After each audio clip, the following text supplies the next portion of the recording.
Buenas tardes a todos, a todas. Gracias por acompañarnos a través de Soy TV, Soy Valdivia, nuestro diario austral de la región de los ríos. Es verano y los niños ya no están en el colegio, muchos no están en el jardín. Sin embargo, la discusión por la educación, sobre todo por la educación inicial, sigue muy presente y es muy importante hacerse cargo de ella. Para hablar sobre este tema, estamos con Natalie Rojas, que es la directora ejecutiva de la Fundación Integra. ¿Cómo está, Natalie? Buenos días, buenas tardes, casi ya. Hola, muchas gracias por la invitación, por tener este espacio para poder conversar de estos temas que son tan relevantes para la comunidad. Exacto. Directora, ¿por qué es tan importante que los niños vayan al jardín? Niños y Es muy niñas. importante, sí, es muy importante porque en la etapa inicial de la vida de las personas, ¿cierto? Entre los 0 y los 6 años, se desarrollan procesos cognitivos muy importantes para el desarrollo del ser humano y el desarrollo futuro. Estamos, por ejemplo, primero orientados al desarrollo cerebral, que se desarrolla en un 75% previo a los 6 años, y además se aprenden habilidades básicas para la vida como compartir, socializar, empatizar. Todas aquellas habilidades se aprenden a propósito de la relación con nuestros pares. Por eso el vínculo de los niños con sus pares es fundamental en esta etapa del desarrollo para adquirir estos elementos que son muy importantes para el desarrollo de la vida.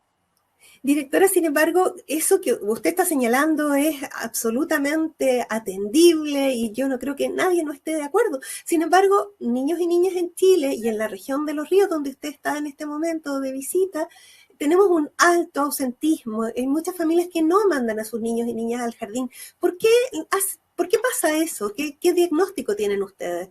Sí, mira, hemos identificado distintos factores. Un elemento trascendental fue el vinculado a que las familias en la época de pandemia, donde tuvieron que estar en confinamiento, desarrollaron ciertos vínculos y relaciones que les permitieron generar cuidados intrahogar, ¿sí? Esto a propósito de que abuelas, tías, vecinas se pusieron al servicio de algo que era muy sentido y muy necesario en ese momento. Y esta lógica de cuidados que establecieron las familias la proyectaron posterior al confinamiento y ya con el retorno a la presencialidad, a propósito del miedo también del contagio y las enfermedades, principalmente los resfríos en los jardines infantiles y salas cunas. Así es que lo primero es que nosotros tenemos que volver como a reconstruir este vínculo de confianza entre la familia y los jardines infantiles, señalarles que efectivamente, porque nos encontramos con muchas familias, mamás, papás, cuidadores que nos dicen, mira, yo no lo envío porque lo envié una semana y se me enfermó y lo tuve enfermo 2 semanas. Y eso también es muy natural en el desarrollo humano. Los procesos de inmunización de nuestro cuerpo también parten teniendo estos resfríos, estas enfermedades en las primeras etapas de la vida.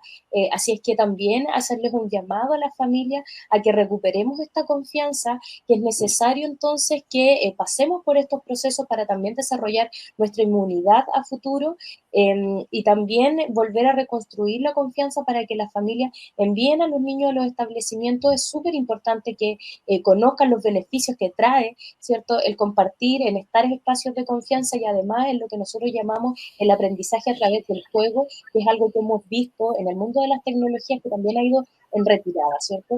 Que hoy día parece que es más fácil o más sencillo en las casas tener a los hijos, ¿cierto?, conectados a algún dispositivo, ya sea un celular, a la televisión o a otros, y eso también poder pasar de esta lógica de un concepto más pasivo de la adquisición del niño. Cuando el niño ve la televisión es pasivo frente a la tele, no hay una interacción a distinción, ¿cierto?, de lo que sucede en los jardines infantiles y salas cunas, en donde se generan procesos de aprendizaje vinculados a la interacción de los niños, al encuentro entre pares, y a potenciar a través del juego y la imaginación todos los elementos de aprendizaje progresivo de acuerdo a su edad.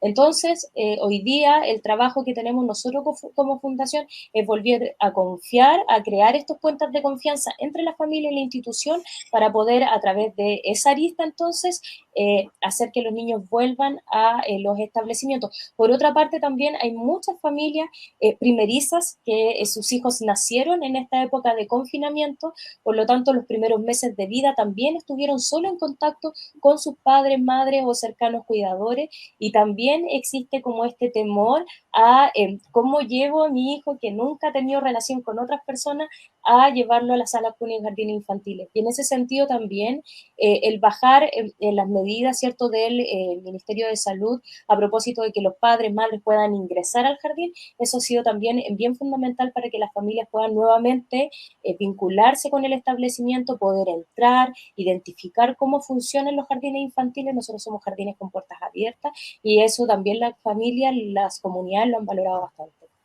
Directora, usted habla de recuperar las confianzas, de que se enfermen los niños. Es bueno, de alguna manera, así entre comillas, que se enfermen y que adquieran contacto con otros seres vivos, ¿cierto? Están las bacterias, los virus en el espacio.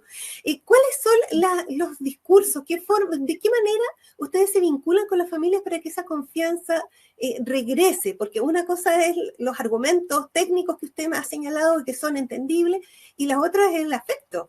El otro es el cariño, el miedo, como usted señalaba también, con los niños tan chiquititos, tan vulnerables. Exactamente. Lo que mueve a la fundación es este trabajo integral de entregar a los niños y niñas, no solo de la región, sino que del país, un espacio, ¿cierto?, de bienestar, de educación y un ambiente integral que les permita desarrollarse en plenitud. Nuestro principal interés es el bienestar de los niños y niñas, y eso no solo lo abordamos desde la materia educativa, también tenemos estrategias, por ejemplo, de la protección de los niños e incluso la alimentación. Los niños que participan en los jardines infantiles y salas cuna también desde lactancia, ¿cierto? Desde los 3 meses hasta los 6 años, son niños que están recibiendo una alimentación adecuada a su desarrollo, a su edad, a lo que se requiere también en su organismo. Entonces, son múltiples los cuidados, no es solo lo educativo, está la alimentación, está la socialización. Entonces, son todos esos aspectos los que se conjugan para generar espacios que puedan brindar bienestar, ¿cierto? Y confort a los niños y niñas. Directora, ustedes están en proceso de matrículas y de apertura para el año 2023. ¿Cómo va ese proceso? ¿Cómo han logrado recuperar a los niños que se perdieron en pandemia? ¿Cómo lo están planteando para este año en nuestra región y en el país también? Exactamente, este fue un proceso bien exitoso a lo largo del país. El día viernes finalizamos el proceso de matrícula en los jardines infantiles, un proceso que comenzó con la inscripción en el mes de octubre. Durante octubre y noviembre las familias pudieron inscribir a los niños, esto quiere decir manifestar la voluntad de que van a llevar, ¿cierto?, a sus hijos, a sus hijas a los establecimientos, y luego partimos con el proceso de matrícula que finalizó el viernes, ¿sí? Para todas las familias que no alcanzaron en este proceso de matrícula, ya sea porque no contaban con la información o no sabían, también tenemos la invitación abierta para que en marzo, cuando abramos las puertas de nuestros jardines infantiles, se puedan dirigir a evaluar si es que existe alguna vacante disponible. A veces sucede que los papás se trasladan de comunas, etcétera, entonces se generan ciertas vacantes a principio de año, entonces también queremos invitar a las familias a que puedan aprovechar esa instancia. Hoy por lo pronto las matrículas han finalizado, nosotros estamos con nuestros planteles completos para el año 2023, lo cual nos tiene muy contentos porque de alguna manera hemos recuperado esta confianza con la familia. Las familias han visto, ¿cierto?, la necesidad de poder enviar a sus hijos, a sus hijas a los jardines infantiles y salas cuna, y en ese sentido estamos preparadas también. Aprovechamos de enviar un afectuoso abrazo a todas las educadoras que ya están ¿cierto?, comenzando este proceso de salida para poder también tener su merecido descanso y para poder volver con energía en el mes de marzo, en febrero, en el caso de las educadoras, incorporarse a los establecimientos. Así es que nosotros queremos hacerles una invitación a todos los padres, a las madres que matricularon a sus hijos, entonces que se preparen para que en marzo lo puedan enviar, porque ahí el desafío va a estar en la asistencia. Porque ojo que nuestro problema no es necesariamente de matrícula, el problema es de asistencia y de asistencia regular. O sea, que los niños participen de manera permanente y persistente en las actividades que se han preparado durante el año para ellos. Sí, son un 45% de asistencia promedio en los jardines, ¿no? O más en el caso de Integra. Sí, en el caso de Integra nosotros subimos el porcentaje cerrando el año. Efectivamente partimos con un porcentaje bien bajo del 34%, 35%, y llegamos al 57,8% en jardines infantiles y 57,3% en salas cunas de la región, que está por bajo el promedio nacional, que estamos superando el 70%. Así es que también ahí hacer un llamado a la región, Sí, hay una distancia con el promedio nacional, así que hacerle un llamado a los padres, a las madres de la región, que yo sé que muchos de ellos generaron estas redes de cuidados que hablábamos hace unos minutos, que valoramos estas redes de cuidado, pero que hoy día existe la oportunidad entonces de volver a retomar esta presencialidad en los espacios educativos. Sí. Yo me imagino que para el 2023 también viene el gran desafío de Integra del cambio institucional, ¿cierto? Con la renuncia de la pareja del presidente Boric, Irina Karamanos, a las fundaciones que estaban a cargo de todos estos organismos. ¿Qué pasa con Integra ahora?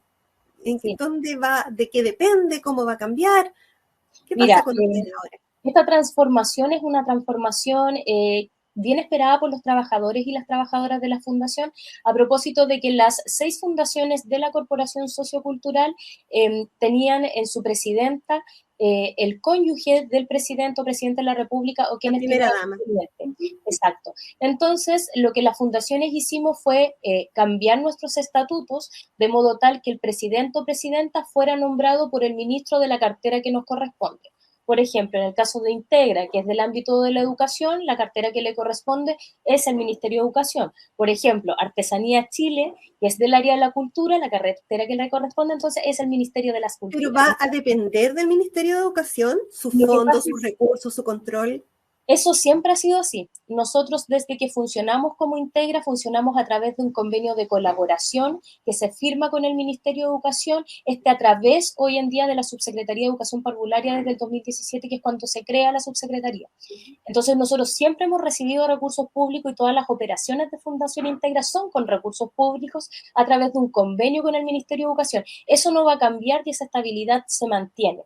Lo que va a cambiar es que la persona que va a dirigir la fundación desde la presidencia va a ser una persona que va a ser elegida por el ministro de Educación, pero que tiene que tener la formación idónea, el liderazgo educativo y tiene que tener cierta trayectoria en el ámbito educativo. Así es que esos 3 elementos tienen que conjugarse para que la persona que nos nombre el ministro de Educación, para que presida la fundación, tenga las competencias entonces y la idoneidad para poder dirigir una fundación tan grande. Nosotros tenemos presencia en todo Chile, son más de 94.000 niños los beneficiarios de la fundación y más de 27.000 trabajadores y trabajadoras. ¿Los trabajadores siguen dependiendo de la fundación o la fundación se convierte en un servicio? No, la fundación O en sigue algo siendo, como la Junji.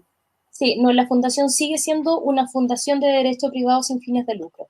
Esa es la esencia de la fundación, eso no cambia, nosotros vamos a seguir teniendo un directorio con 7 miembros como lo tenemos actualmente y con un presidente o presidenta. Por ahora sigue nuestra presidenta siendo Irina Karamanos porque nuestros estatutos, como todas las fundaciones en Chile, requieren pasar por un proceso de revisión, tanto en el municipio correspondiente, que en nuestro caso es Santiago, que es donde se crea, y además por el Ministerio de Justicia. Nosotros estamos ahora a la espera de que ellos nos envíen de vuelta los estatutos con esta revisión hecha y una vez desarrollado eso es que el ministro va a poder nombrar una persona y ahí haríamos el tránsito entonces en donde nuestra actual presidenta, que es Irina Karamanos, nos dejaría. Así es que estamos justamente en ese proceso, pero las condiciones laborales, remuneracionales de las trabajadores y las trabajadoras no cambian porque la institución sigue siendo la misma.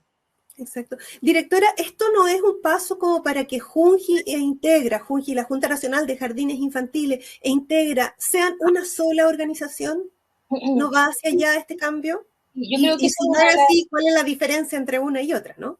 sí, yo creo que esa es una de las preguntas más naturales que surgen a la hora de evaluar, ¿cierto? Que hay 2 instituciones que tienen un carácter público, que tienen un financiamiento público y que entregan, digamos, un servicio similar.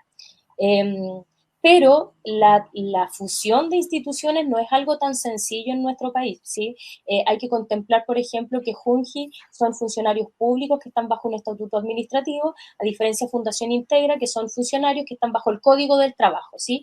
Mezclar estos 2 mundos no es sencillo, eso significaría generar indemnizaciones, etcétera, y ese es un costo muy elevado. Por otra parte, ser una fundación también tiene ciertos beneficios en términos administrativos, en términos de generar procesos de forma un poco más acelerada, a propósito de que no hay que pasar por todos los procesos que hay que pasar cuando uno está en lo público. Podríamos decir que somos una suerte como de brazo ejecutor o operacional de la política pública, y eso le sirve, ¿cierto?, al Estado, porque no somos la única fundación que que está bajo el alero de los organismos estatales. Son muchas las fundaciones en el país en distintos ámbitos, en distintas materias económicas, administrativas, educativas, ¿cierto?, que prestamos este servicio de operacionalizar en la política pública. Por lo tanto, hoy día no está a la vista, o por lo menos en este gobierno, no se ha instado a constituir una sola institución, pero no podemos descartar que eso en algún futuro próximo pueda suceder. Sí. Directora, el estar bajo una nueva fórmula, ¿ha generado algún grado de inseguridad, es la palabra, algún grado de, algún ruido en realidad, en el interior de Integra? ¿Ha sido polémico, ha sido complejo para el nivel de los trabajadores? El miedo de los cambios, por ejemplo, ¿cómo lo ha notado usted como directora, como líder de este proceso? Ya, todas las transformaciones, todos los cambios traen consigo o aparejado ciertas dudas, etc. Ahora, nosotros hemos hecho un trabajo bien minucioso con las organizaciones sindicales. La Fundación cuenta con 7 organizaciones sindicales, el 76% de sus trabajadores pertenecen a algún sindicato. Somos una de las organizaciones del país con más alto nivel de sindicalización, y eso también ha permitido que en este diálogo fluido con los sindicatos podamos ir entregando toda la información que les dé cierta tranquilidad a las trabajadoras y trabajadores de que sus condiciones laborales no van a cambiar. Al contrario, en la última negociación sindical que desarrollamos, que finalizó en el mes de diciembre, también generamos algunos procesos de mejora de las condiciones laborales, así que en ese sentido hemos trabajado muy en conjunto, muy de la mano. Y te decía también que este es un cambio bien esperado por los trabajadores y las trabajadoras, porque la Fundación Integra también tiene una cultura de transformaciones y de cambios. Por ejemplo, en los primeros años, ¿cierto?, desde los 90 y en la democracia, la figura de que a nivel nacional la esposa del presidente fuera la presidenta también se replicaba a nivel regional. Era la esposa del intendente, la directora de la fundación. Y eso, con los años, con la democracia, con la modernización, se fue transformando y fue cambiando. Entonces también era muy sentida esta necesidad de poder generar una transformación del criterio de la arbitrariedad de la nominación respecto de, por tener una relación afectiva, sentimental, ¿cierto?, con una autoridad, tener el cargo, respecto de pasar a esta lógica de la idoneidad, ¿cierto?, en términos de que sean personas que tengan las competencias y la formación para poder liderar el espacio. Exacto, que debiera ser como en todos los servicios públicos, aparentemente, ¿no? Exactamente. No hay ningún servicio público que tenga esta lógica que la pareja D asume el cargo. Entonces, al menos públicamente, ¿no? Sí, era un paso a la modernización muy necesario también para la fundación. Exactamente. Directora, yo la quiero llevar al tema de las educadoras, los y las educadores de párvulo. Ellos están la cantidad suficiente para Integra, son pocos, son muchos, porque a nivel de colegios, por ejemplo, hay un déficit muy grande a nivel nacional de profesores. ¿Qué pasa con las educadoras de párvulo? Mira, nosotros como fundación, nuestra génesis parte en donde el mayor capital como de personas que atienden a niños y niñas son técnicos en educación de párvulo, ¿sí? Nosotros al día de hoy todavía no logramos contar con una educadora por nivel, ¿sí? Y eso es muy necesario, evidentemente, para todo el trabajo que se desarrolla. Eso hace que también las técnicos en párvulo tengan una sobrecarga laboral. Estamos trabajando para poder avanzar en eso. Hoy día tenemos ciertas reglas respecto del reconocimiento oficial que también van exigiendo, ¿cierto?, que contemos con todas las profesionales necesarias. Eso por una parte, pero por otra parte, efectivamente, existe una crisis respecto de cantidad de profesionales disponibles para trabajar, y nosotros lo hemos vivido en carne propia, por ejemplo, a la hora de buscar reemplazos. Cuando tenemos educadoras que por algún motivo salen con una licencia médica, el reemplazo de esa educadora no es sencillo, sobre todo en regiones como esta, que son altamente rurales, en donde no se cuenta con profesionales en las comunas para poder hacerse cargo de la demanda sentida. Y efectivamente en el país estamos viviendo una crisis respecto de los profesionales del área de la educación, así que si me están escuchando todos los futuros estudiantes, que se motiven, que estas son carreras que siempre se van a requerir en nuestro país, que son fundamentales para el desarrollo de la vida y de las personas, y por eso también es muy importante poder fomentar que las personas se capaciten y se profesionalicen en estas materias. Nosotros también como fundación, y atendiendo, ¿cierto?, esta dificultad, es que internamente hemos creado un plan que se llama Crecer Más, que hace muchos años viene, ¿cierto?, formando a sus profesionales que pasan de ser técnicos a educadoras de párvulo con un plan de estudio, con una universidad en distintas regiones del país, y eso también ha sido muy exitoso, y eso también hace que la Fundación Integra tenga trabajadoras que llevan tantos años, ¿cierto?, el servicio de la educación parvularia, porque muchas de ellas son personas que se han formado dentro de la institución y eso es muy valorable. Exacto. Directora, trabajar con niños y niñas hasta los 6 años de una manera como se hace en los jardines, con el juego, como usted decía, y después dejarlos que vayan a los colegios. Es como complejo ese paso también. El tema de tener prekinder y kinder obligatorio, ¿cómo lo ven ustedes? ¿Se va a volver a ese proceso? ¿Ustedes podrían a lo mejor apoyar una insistencia en esa temática?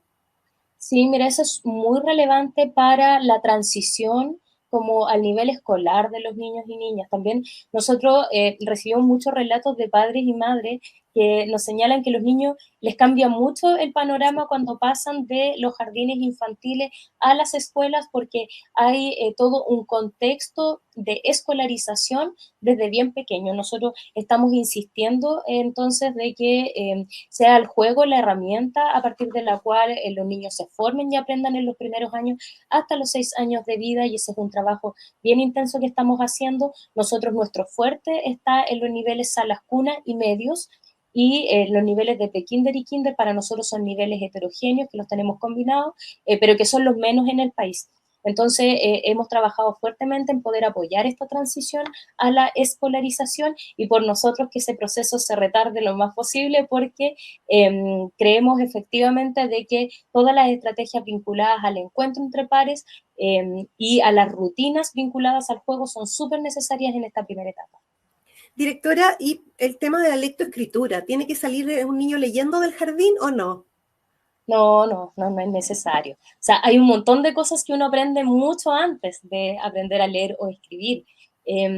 Todos los procesos, yo soy fonoaudióloga de profesión, todos los procesos como de reconocimiento, de concientización de la fonología, los fonemas, la semántica, la pragmática, que son las áreas del lenguaje que te llevan a la lectoescritura, son fundamentales antes de que yo le enseñe la A al niño, cómo se escribe y cómo se lee. Hay muchos procesos de reconocimiento de palabras, de sonidos, de onomatopeya, le llamamos los profesionales, que son como ese ruido, ¿cierto? ¿Cómo hace el auto? Boom, boom, ¿cómo hace la vaca? Boom. Todos esos elementos son previos, son prelingüísticos, son previos al aprendizaje lectoescritor y todas son esas estrategias que se aprenden en la educación inicial. Así es que para nosotros es fundamental también reforzar lo que llamamos la conciencia fonológica, que son todos estos aspectos previos a la lectoescritura. Y que es la base también, porque se lo preguntaba por el problema de que estamos llegando con niños a segundo básico sin leer y de ahí en adelante la brecha se produce grande. Ya la última pregunta, directora, relacionada con los niños de familias migrantes. ¿Cuál es la recepción de Integra para esos niños cuyos padres, muchos, no están regularizados en su situación todavía? Muchos niños que están trabajando con sus papás en las calles por la situación económica que tenemos. ¿Cómo lo ven ustedes y qué estrategia tienen para este año con esa parte de nuestra población ya? Sí, mira, la verdad es que las estrategias son variadas y también depende mucho de la región, porque evidentemente el impacto que tiene la población migrante, por ejemplo, en el norte de Chile es distinta a la del sur o la de la zona centro. En ese sentido, y a propósito de las dificultades, por ejemplo, que tienen los padres, las madres para poder obtener documentación de los niños, es que nosotros matriculamos o inscribimos a los niños a través de un proceso de ficha de llenado de matrícula, que es como una declaración que hacen los padres y madres de los niños migrantes para poder incorporarlos a nuestros jardines infantiles y salas cuna. Ahora, ellos entran en las mismas condiciones que entra cualquier otro niño, ¿sí? No hay distinciones respecto de su origen, eso es súper importante señalarlo, porque en muchos lugares se ha intentado como colocar en disputa los cupos de un niño con una familia chilena versus un niño que es una familia que no es chilena, y la verdad es que eso, por lo menos en la fundación, no es algo que entra en conflicto, al contrario, todos entran en las mismas condiciones. Para nosotros es súper importante entonces que cuando llega un niño nosotros podamos hacerle seguimiento. Pasa mucho con las familias migrantes en nuestro país que están un tiempo en una zona, después se van movilizando a otra, esto a propósito también de los trabajos de los padres y las madres. Entonces nosotros también hemos buscado estrategias estrategias para poder hacerle seguimiento, por ejemplo, a una familia que llega a Iquique, en donde están 2, 3 meses y luego se movilizan hacia la zona central o sur. Nosotros vamos haciendo seguimiento y vamos intentando disponer de cupos en las comunas en las cuales ellos se movilizan, esto a propósito de poder darles continuidad también al servicio educativo, porque finalmente esto es un derecho para los niños y las niñas. Entonces nosotros en el tenor de poder fomentar, ¿cierto?, la participación en los espacios educativos, que hacemos todo este seguimiento, vamos generando cupos, vamos llenando fichas especiales con declaraciones, etcétera. Así que la idea es que cuando un niño entra a nuestro sistema, no lo perdamos. Podamos hacerle un seguimiento, esté en el lugar que esté. Y vincularlo, me imagino, también con el sistema social, ¿cierto? También Crece Contigo y otras áreas. De todas maneras, tenemos un trabajo muy estrecho con el Ministerio de Desarrollo Social y con sus programas como el Chile Crece Contigo. Por ejemplo, este año, y muchas familias que a lo mejor me están escuchando lo saben, nosotros entregamos un material que era del Chile Crece Contigo, que naturalmente se entregaba cuando se iba al control de niños sanos, pero hoy día también las familias han perdido este vínculo con la institucionalidad, incluso con el área de la salud, y son en estos espacios educativos donde nosotros nos vinculamos. Así es que este año estuvimos entregando el material de Chile Crece Contigo a nuestros niños y niñas de la Fundación, y esa relación y esa articulación ha sido bien virtuosa entre las instituciones. Exacto. Por el bien de los niños, como usted señalaba, por los derechos de ellos. Le agradecemos muchísimo esta conversación y la invitamos a seguir atenta a todas las actividades que estamos realizando como noticias, a contarnos lo que ustedes están realizando para contarle también a la familia de nuestra región y del país. Muchísimas gracias por el contacto. Muchas gracias, y muchas gracias a todas nuestras trabajadoras que van a continuar en el plan que tenemos de Vacaciones en mi Jardín, que va a comenzar en funcionamiento desde este miércoles hasta el día 17 de febrero. Así que muy contentos también por el trabajo y por la vocación de todas las profesionales que se mantienen en labores durante este periodo. Ahí son niños que no salen de vacaciones, entonces, que se quedan. Pero se quedan en vacaciones en el jardín, es un programa educativo distinto. Sí. Ya, para jugar ahí, seguir jugando entonces y aprendiendo. Muchas gracias, muy buenas tardes. Hasta luego, chao, chao. Hablábamos con Natalie Rojas, directora ejecutiva de la Fundación Integra, que está en proceso de cambio. Está pasando a depender un poco del Ministerio de Educación, pero mantiene sus programas como ella nos explicaba. Muchas gracias por estar con nosotros a través de Soy TV, Soy Valdivia, nuestro diario austral de la región de Los Ríos. Muy buenas tardes.